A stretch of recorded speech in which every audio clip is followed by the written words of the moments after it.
on the road. Man, I dialed into the meeting for Andrew and he showed up. How about that? Hey, nice to see you, Andrew. I know I missed Welcome. you this afternoon. My apologies. I'll explain that later. It's all good. Okay. We'll call this Committee of the Whole meeting to order on November 12th, 2025 at 6 p.m. Before we stand for the Pledge of Allegiance, I would like to do a moment of silence this evening. Vice President Dick Cheney passed away. He had a lengthy career of dedicated public service. During the presidency of Richard M. Nixon, Cheney served as a special assistant to the director of the Office of Economic Opportunity. In 1971, he was appointed assistant director of the Cost of Living Council. Under President Gerald R. Ford, he served as a deputy assistant and later as White House chief of staff. He was elected to the U.S. House of Representatives in 1978 and served 6 consecutive terms representing the state of Wyoming. He served as Secretary of Defense during the administration of President George H.W. Bush and elected Vice President of the U.S. in 2000 with President George W. Bush and was reelected in 2004. And he passed away on November 4th, 2025. So a moment of silence, please.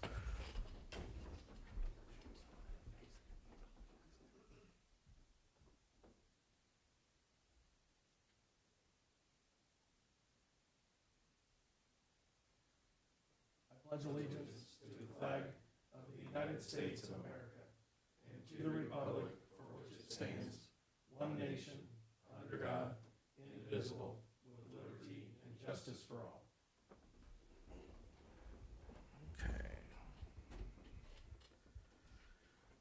Okay. Does anybody like to speak under public participation this evening?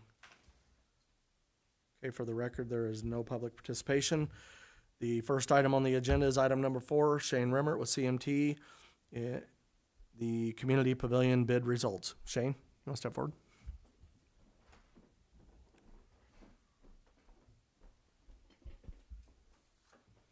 All right. Thank you, Mr. Mayor and ladies and gentlemen of the council. I provided a memo for the council's consideration. We received 6 bids for the work, range from $369,800 all the way to $464,000 and change. The low bid contractor was John Co. Construction out of Mackinac. So I did some reference calls on them, got pretty good references on them.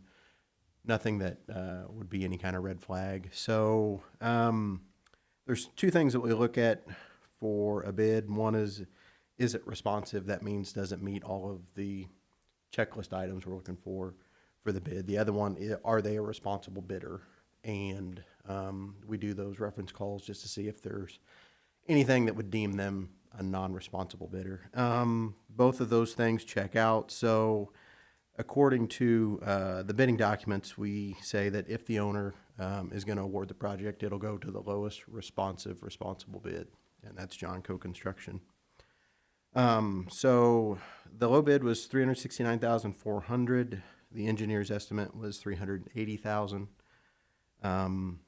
If you recall from previous meetings, the council had directed the remaining ARPA funds to be used for this project. That's $136,514. And then the council had also discussed borrowing up to $250,000 to help finance the project. And I think the intent was to pay that back through hotel motel. So the total funding available, if you do the math, is $386,514. It would be my recommendation to award the project to John Co. Construction for a not to exceed value of that upper limit of $386,514. So with that, that would account for about 4.5% in case there's change orders on the project. I will note for you guys that this is the old hospital lot. And while we placed the pavilion, it's hard to determine exactly where the old foundations and that were on that lot. We put it in the corner where the old helipad was, so it minimizes the risk of buried debris there, but the risk isn't zero. So the way I set up the bidding documents were that if buried debris is encountered and they need to remove it, to get the footings established where they need to be. Then we'll track that work on time and materials basis. So there is a chance that, their base bid was the $369,800, but there's a chance, we could have a change order to track that change if they do hit that buried debris and have to work around it. So So I know we were shooting for completion of the project by September 1st of 26, correct? correct. Okay. So if the council places this on the agenda and awards the bid next week, how soon, what do you think the start time is? So I spoke with Paul Burns. He's the president of Johnco Construction, and much like I anticipated, the kind of the whole driver behind the schedule is the procurement of the structure. It's a pre-engineered structure by a company called Polygon. It's one the Parks Committee picked out.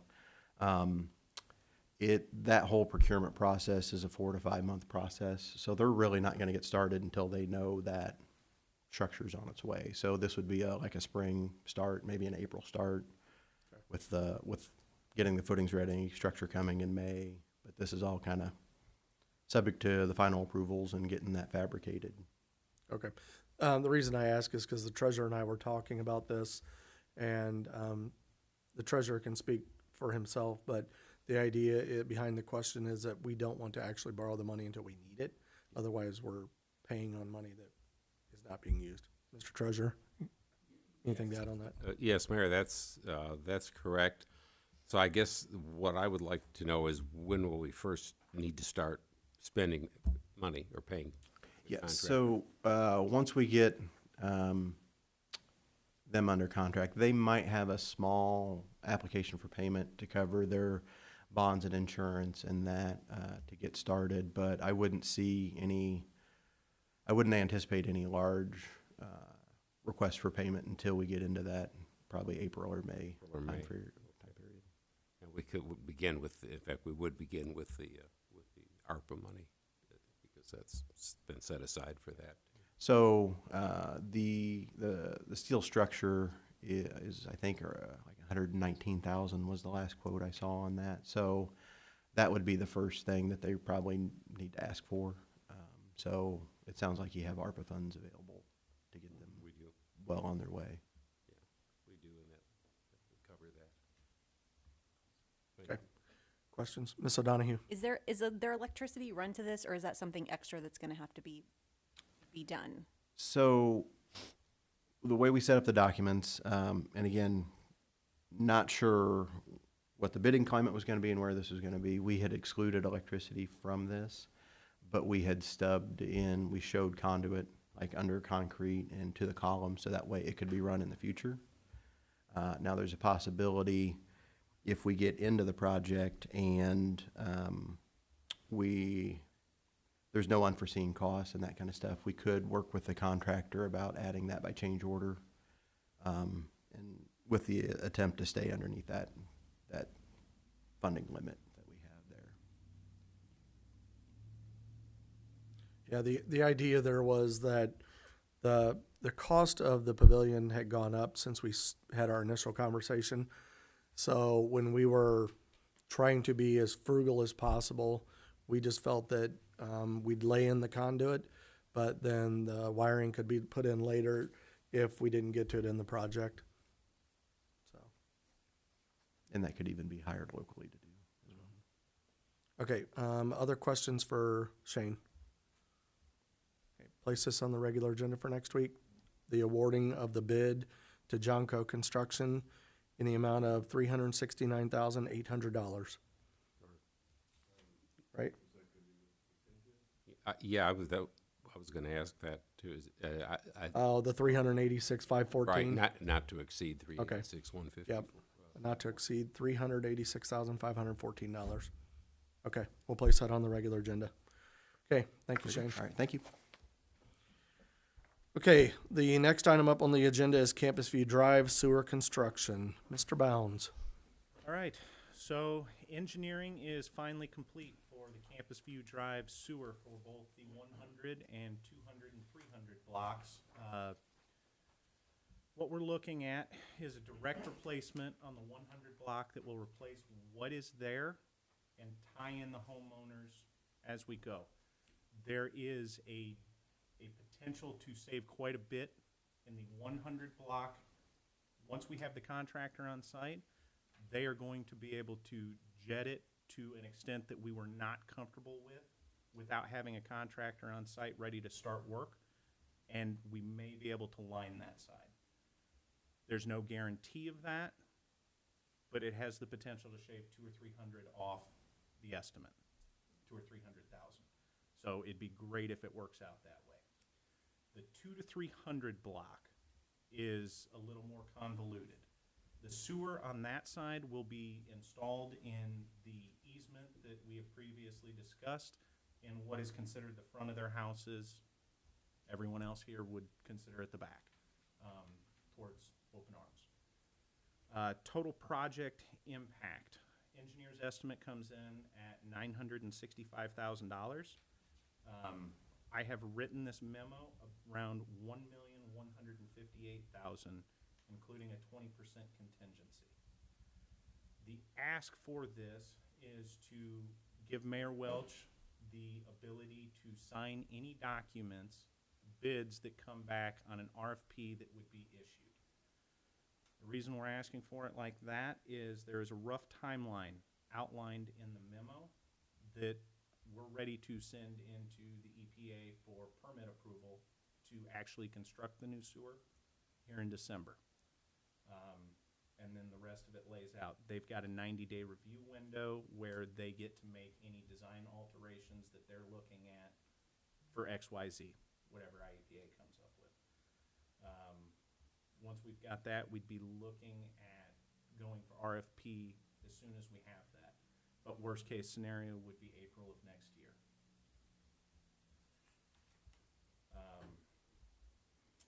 I know that we are going to do at least one more public meeting with all of the residents out there. I assume that will take place up here. And just looking for any other questions or anything that I haven't explained, there's not in the memo that you guys would like an answer on. We do not have that meeting It is and a not. date scheduled for that yet, No, so. no, that was something that came out of the working group last week, reviewing the engineer design documents and touching up on a few of the final points. And the last time we had a similar meeting with the property owners, Alderman Bateman and Alderwoman Rolfs were in attendance, as that was in their ward. So, Alderman Bateman, you can reach out to him with questions when he's feeling better. Andrews can answer questions as well. Well, Mayor Welch, or City Attorney Hoblet, I believe we disclosed the meeting as a public meeting last time, so I believe all council members would be able to attend if they so wished. It can. I don't think we had anybody in attendance other than those two, I correct? don't think so either. I think you're correct on that, yeah. But yes, if you'd like to attend and learn about Campus View. Are there any questions with the project? Is everybody familiar with it? Why we're doing it? Any questions about the design and the map that Andrews provided? Okay, if there are no questions then, are we okay placing this on the regular agenda for next week? Okay. We'll place item number 5 on the regular agenda. Okay, next item up is item number 6, City of Lincoln 2026 holiday schedule. In the packet, Ms. Bateman has provided the proposed holiday schedule for next year. Has everybody had a chance to look at it? Okay, are there any questions, concerns? Okay, we'll place that on the regular agenda. And then item number 7 is the City of Lincoln 2026 meeting schedule for all of our council meetings. Is everybody okay placing that on the regular agenda? Okay. That's item number 7 on the regular agenda. Okay, next item up is item number 8, approval of lease to purchase new 2026 dump truck and snowplow. Mr. Landers. Yes, our fleet of large trucks is outdated. Our average age of a truck is 19 and a half years old. So the last two newest trucks we bought one in 21 and 22. The last truck that we did buy, we did the same type of deal on it. We did the lease to purchase. So we come up with a down payment, which I'm projecting a down payment of about $80,000. And then it would be a lease for 3 years after that. So once this is approved, then Treasurer Conzo and I will start looking for financing for the vehicle and move forward with it. Will you be trading anything in on this one? No. Okay. Okay. Questions for Mr. Landers? Ms. O'Donohue? So the 80,000 is already in the budget. It's already. We have the 80,000 in this year's budget for down payment, yes. Yep. Okay. Place this on the regular agenda. Okay. Place item number 8 on the regular agenda. Next item is item number 9, Lincoln Police Department hiring to replace foreseen vacancy. Chief Meister. Thank you, Mayor. So, as described in my memo, we are seeking to hire somebody to replace a vacancy that we know is going to occur in the summer of 2026. A question was posed to me over the weekend regarding my last request to promote another deputy chief. And the question was, is this request to hire a new officer to replace the position of Officer Fruget, who I've named as my suggested next deputy chief? The answer to that is no. This is to replace somebody who is going to retire from the road. So I wanted to be clear about that so that there was no confusion whatsoever in what my intent is in asking to hire a new police officer. If anybody has any questions, I'd be happy to answer. Questions for the chief? Okay. Place this on the regular agenda. Yes, At what Ms. point, O'Donohue. when are you looking at hiring the new? Uh, Like, what's So- the timeframe? So there is no exact time frame. Sergeant Kevin Lynn is going to retire in about June. Our field training period is 12 weeks, so I would expect that I hire somebody at least 12 weeks ahead of his vacancy, but maybe even a little bit sooner, just for some wiggle room, if you want to call it that. So if you're gonna hire him 12 weeks prior, that means you'll be hiring this March. new officer in this fiscal year, correct? Probably Yes. Yeah, April. It would be this fiscal year, yes. Okay, so do you have that in your budget to cover that cost, I or have have you enough spoke room with in the- my budget. Sorry. I have enough room in my budget that I believe that we'll be able to cover that without any additional expenditures or requests from the general fund, yeah. Any other questions for Chief Meister? Okay, place this on the regular agenda. Okay. Place item number 9 on the regular agenda. Okay, next item is item number 10, request for mayor credit card. So I have not, the treasurer will tell you that I have not wanted or needed a credit card specific to the mayor's office since I've been up here. But this new bank building that we've purchased is requiring Ms. Metelko to make small purchases here and there, Walmart, Amazon, whatever. And I think it would streamline the process for her and help us move along at a more efficient pace if the mayor's office was issued a card with the same limit that all department heads have. Each department head has a card. Are there any of you who do not have a city card other than Andrew? Okay, so the limit on it is $5,000. I don't anticipate we'll ever need to buy anything that high. But I'd like to get the council's approval to have a card issued off of Heartland Bank for the use for the mayor's office in that amount. Questions or concerns? Yep, Ms. McClellan. Is your intention to pay it off at the end of the month anyway? I mean, or is that's the intention? Yeah, but any of the purchases that we have been making, Ms. Matelko's had to go seek out someone else with a credit card to do it. I have asked her to work with the clerk and the treasurer on all those purchases. She's coding them already. I'll let the treasurer talk about how those get paid, but my understanding is that they're paid monthly, correct? Yes, that's correct. We process them with the payment of bills. It's extremely rare that something doesn't get paid on a monthly basis. Charity's a real good job of keeping track of all that and making sure we have the receipts for them, so that they do get paid on a monthly basis, and we don't incur late charges or interest on those.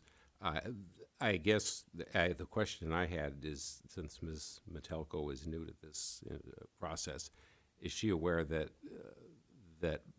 those purchases should be tax exempt in the process for purchasing those Yeah, things with the tax Walmart, exempt? we have the tax exempt for Walmart. Right. There was something her and I were talking about today from Amazon, and that was made a topic of discussion about being tax exempt, so. And they are. Yeah. We've had, Yeah, I can tell you one of the things that Ms. Bateman has beat in our heads pretty well is that take tax exemptions wherever possible, so we go to the extra steps to do that. she's not the only one that has emphasized that. Well, I don't usually have those conversations with you, but I know you both think alike, so. But no, that is real important, because it may not seem like it on a $20 purchase, $30, but when you're talking about over a period of a year, that adds up, and it's not difficult to do. I think each and every one of the card holders that we have now, just looking over the bills for the last fiscal year, did an excellent job within all the departments that have it. We had some real minor things like somebody traveling and they have to go to an academy somewhere and they eat lunch somewhere for, that doesn't have our, tax exempt numbers. So they, a couple of dollars here and there in tax payments that were kind of unavoidable, but those they add up to almost nothing at the end of the year. So every department head has done very well with that. We'll do the same. Okay, so place that on the regular agenda for next week? Okay, thank you. Next is item number 11, ordinance creating 3-27 of the Lincoln City Code. Mr. Hoblet. All right. So I think you all received my email I sent a bit earlier. Surrounding communities within the last year or so have been having some problem with the massage establishments, massage parlors. Given that they are literally doing things that are not massages in these respective places. We've had some problems with this here in an earlier time. So we're looking to amend our code to where we don't want to jump through certain hoops in order to shut certain businesses down, or to even prevent them from opening if they're not adhering to the terms for which they are supposed to. So these definitions and it's in essence going to require a massage establishment / parlor to be licensed with the city of Lincoln. That requires certain inspection requirements. They'll consent to the officers or building and safety to come on to their respective business to ensure that they are adhering to the terms of their agreement. And if they are not adhering to the terms of how a licensed massage establishment is operating, that they would be closed down. And this would prevent us from having to go through the whole rigmarole of gaining warrants, dealing with owners of establishments that might be a bit untrustworthy, and having to get court orders to close them down if they're not in compliance. This would circumnavigate all of that by removing their license and then shutting them down that way, no longer being a licensed business within the community. So Springfield had a real big problem with these.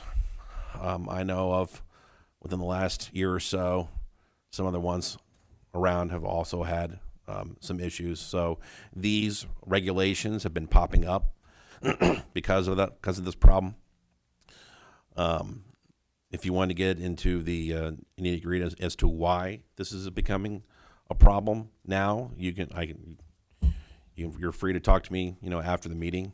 But I believe the rules and regulations that we have set forth are pretty encompassing. I will note that it's a little bit more than what we've typically done, regulation-wise, within the city. But there are certain exemptions too. Like say, for example, if you are a chiropractic office or, a hospital or, a doctor's office, and you don't have to get, this license and things of that nature, like athletic trainers, things of, to where, where they kind of do some services that could be considered adjacent to this, but not really. So that is what is before you. I think it was dispersed couple weeks ago with the idea to put it on a previous cow, but it was taken off with the idea for you guys to look at it a little bit longer to see if you have any questions, comments, concerns. I didn't receive any from you guys, but you're free to discuss it on the floor if that's what you're willing or what you're wanting to do. Ms. McClellan. Just appreciate you being proactive with this. Thank you very much. Mr. Anderson. Question about it. It looked like that the application fee would be submitted at the May 1st time period. I assume this is an annual fee then of $25. Yes, and it's a nominal fee. It's just so that we know which ones are there, and I lined it up with our fiscal year. Okay. So if this was passed at our next city council meeting, does it not take effect until May 1st then, or is it immediate? I had the idea that it'd be immediate at that point. I didn't consider any grandfathering in of this respective issue here. I mean, it's $25 is not a large amount. It's just really just trying to get a grasp on the ones that we do have, and monitor them if necessary, to ensure that nothing nefarious is happening at these places. Mr. Anderson. The thing that I was concerned about is that if we pass this at the next city council meeting and it becomes effective immediately, I read through this, there's some things that may need to be done at some of the places as far as building code, changes and stuff like that, giving people time periods to make those accommodations if need be. And I think what we did previously, we had another situation like this where we gave people a certain amount of time to get into compliance. Grandfathered them. Yeah, and I do not think- remember which one it was off the top of my head. I hate to say it, but I think it was it, we did it with chickens too. Because people already had them in the community and we wanted them to get into compliance. Chief, was there something else? Yeah, I don't know about the chickens, but with the video surveillance at liquor establishments, I think we gave a grace period to get within compliance. I think you're right there, yes. Well, and isn't there wording in here about having a walkthrough, like chief to do a walkthrough, the fire department to do a walkthrough? So I don't know how many massage establishments are in our town that you would have to have the time also to do those. So Do you know the number of establishments we're talking about? No, considering chiropractors, other massage therapists, things like that, I don't know, maybe a dozen. You think? Less than that? Mr. Anderson. I've been in communication with one massage No, therapist I'm in talking town, like and chiropractors, kind of indicated all that that stuff. maybe there's 7 to 8 somewhere in that ballpark. But like I said, Oh, just yeah, that's to right, make sure there we is. give everyone time, Yeah. whether it be a 90-day grace period or something like that, to get everything in order, maybe, as opposed to putting this in effect. I was thinking 90 days as well. I don't know that it's up to you, but for me, I wouldn't wait until May of next year because there's already been stories, and the chief can probably speak to it, about arrests that have been made in nearby communities I think we actually had a situation in our town, and the individuals were found to be from another community that were coming in and operating. So quicker we get this enacted, the better. So what I could do is I could change the effective date on the ordinance, and so the ordinance will be effective 90 days after its passage. Okay. Is everybody okay with that? Okay. Any other feedback on the proposed ordinance? Mr. Downs? So are we gonna notify the establishments? Yes. Okay. All right. Thank Yep, we'll work to identify them and notify them. Ms. McClellan? And then if there's any kind of problem in between, there's still like protocol that would be followed. It just wouldn't be as easy as it will be when this is put in, right? It's like everything else. It's new, and it's gonna take some people an adjustment period. So if somebody, and it happens, we do things up here, and the community doesn't hear about it. So if we find that somebody is still operating out of compliance after 90 days, we'll work with them to get them into compliance. Chief? To answer your question, obviously, we don't have this ordinance enacted yet, and the city attorney and I worked together to put a stop to an establishment that was operating illegally, through the means that he described, search warrants, different court orders, things like that. So there is a process in place that we can deal with it until this is enacted and valid.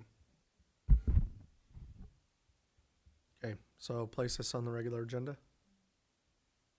Okay, place item number 11 on the regular agenda. Okay, that brings us down to announcements. I just have a couple. I went to the ribbon cut today for Senior Flats. They had nothing but wonderful things to say about Mr. Woodhull and the partnership that the city had with him and how well you worked with him. So I wanted to pass that on to you publicly and tell you thank you. They said this went much easier than other places that they've been because of that. So, yep. So good job. Beautiful building, great people. I actually stuck around for a little bit and had conversations with some of the senior management. So, yeah, I think they'll be good partners. I believe 57. And some of the residents were there today that have already signed up. I think there were 4 in attendance today. Do you know? I know they're going to start, I believe the 17th, they're going to start the first wave of moving people in. And I think they want to kind of stage a little bit, so it's not like moving all the kids into their dorm for the first year sort of madness. Yeah. But I believe the 17th is when they're going to start actively moving in. And do you have, for those who are unaware and may just heard about it, do you have any information on who they can contact if they are There interested? is a website. I can get that information and put it out there. And it's I think they've 55 been- plus, correct? Correct. Yes, sir. Okay. Yeah, I'll contact them and see, because I know they had a website a long time ago that was, at first it wasn't in English, then it was in a language nobody knew, so it was a little screwed up, but I think that's been corrected, but I'll get, where they can contact and put that out. All right. Okay, so I wanted to share that. Also, there's a ribbon cut tomorrow at 4:45 p.m. at Salas Health and Wellness. It is operating in the Integrity Data Building on Kickapoo Street. So if you do choose to attend, you can go into the corner door, I believe, and that's where it'll take place. Other than that, I don't have anything. Anybody have an announcement? Mr. Landers. Yes, just to remind everyone that the leaf pickup or leaf collection is still going on for the next, it's either 3 to 4 weeks, I think. And there's still extended hours at the landscape waste facility, 8 to 3:50, Wednesday through Sunday. So if you choose to haul your own leaves, there's extra opportunity for you there. Also, an update on Kickapoo Street. They which is an IDOT project. It's not a city project, but they were able to mill everything, mill all the old asphalt off, or at least what they needed to take off. I haven't talked to anybody to me, but it looks like to me that they'll start laying asphalt tomorrow. And that'll probably be a 2-day, I'm guessing a 2-day project to lay both directions. So that project should be finishing up here shortly. And how much longer, I could have asked you this offline, but it just dawned on me.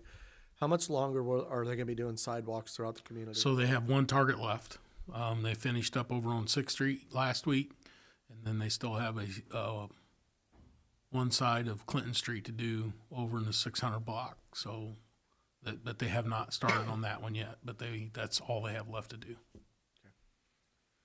And then, since you brought up leaves, it made me think, we are still in the 3-month window for the pocket readings for your next year's sewer bill. So if you haven't been conserving water or trying to dial that back to kind of get your sewer bill where you want it next year, there's still time through the end of the year. It's October, November, December. And it'll be an average of the 3 months, and that will determine your sewer bill for next year. If you have any questions about it, call the clerk's office Monday through Friday, 8:30 to 4:30, and they'll be glad to work with you on that. Okay. Oh, and then one other announcement. The council, you were made aware of this. I sent you an email, but I'm going to be putting something on Facebook either tonight or tomorrow that Kathy Williams has been named the Grand Marshal for the Christmas parade coming up. Kathy has done so much for this community. She helps drive a lot in the downtown area and throughout. She does the Winter Wonderland Festival. She's great to work with. And I just couldn't think of a better person that we could nominate this year. So there are obviously other people in the community that do wonderful things as well, but Kathy was selected for this year. So if you see her, congratulate her. I know she was very excited when I told her. So, okay. Any other announcements? Okay. If there are no other announcements, I'll entertain a motion to adjourn. Motion to adjourn. Alderman Downs made the motion. Alderman Clemmons second. All in favor say aye. Aye. All opposed, same sign. This meeting is adjourned at 6:37 p.m.